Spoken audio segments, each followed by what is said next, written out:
For a week after the 7.8 magnitude earthquake devastated Nepal, the death toll now over 7,300 people continues to climb, while U.S. military helicopters begin flights over the country to assess the damage in hard-hit remote areas. I-24 News correspondent Shai brings us a special report from a week in the disaster in Nepal.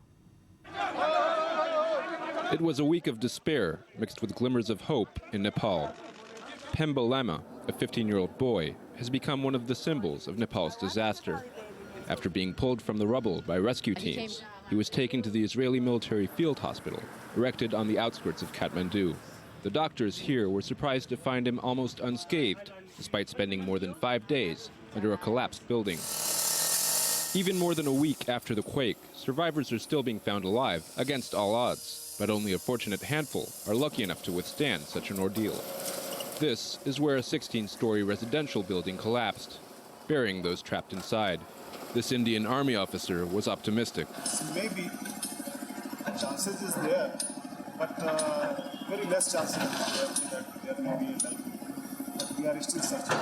But to the dismay of onlooking relatives, the rescue team here was only able to find dead bodies. Your brother and your sister? Cousin, brother and sister. On the same day, back at the IDF field hospital, the scene is a different one. This healthy baby girl was delivered by one of the Israeli doctors, a member of the military aid delegation. This woman came in active phase of labor and she delivered spontaneously with just a little help of us. Right. So it's great. You can see the baby, the product, quite big baby. While scenes of destruction are hardly rare in the capital, life here is slowly returning to normal.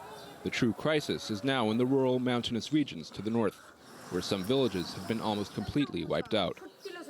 It will take time to reveal the actual extent of the damage, along with the true number of casualties. These doctors, French and Israeli volunteers with the organization known as Rescuers Without Borders, managed to reach a remote military base at Melanchi by helicopter, where villagers from the surrounding area were brought for treatment. Some of the doctors continued even further north, the team tending to about 400 patients overall. Back in Katmandu, Tudakal Park was the site where a tent city was erected in the immediate aftermath of the quake, with thousands fearful of remaining in their houses as aftershocks continued to rack the city in subsequent days. Slowly, however, as the tremors subside, people have begun to return to their homes. Those who are left here now are those with nowhere else to go. My name is Beck. When I get more house, I go. They will give you another house? No. In central Katmandu's Durbar Square, where a series of temples collapsed during the original quake, there is a building left standing, almost untouched. This is the home of the royal Kumari, a girl of prepubescent age known as a living goddess, a reclusive religious figure revered as an earthly deity by the Nuar people, native to this region. Can you just tell me, sir, stop camera, please?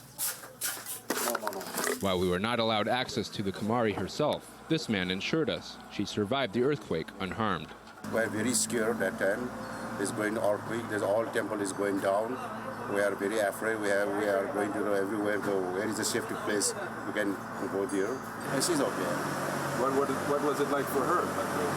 I don't know how to say. Does she speak? That time, many tourist people inside, but all the people also safe inside that time. Does she speak? No, she does not speak.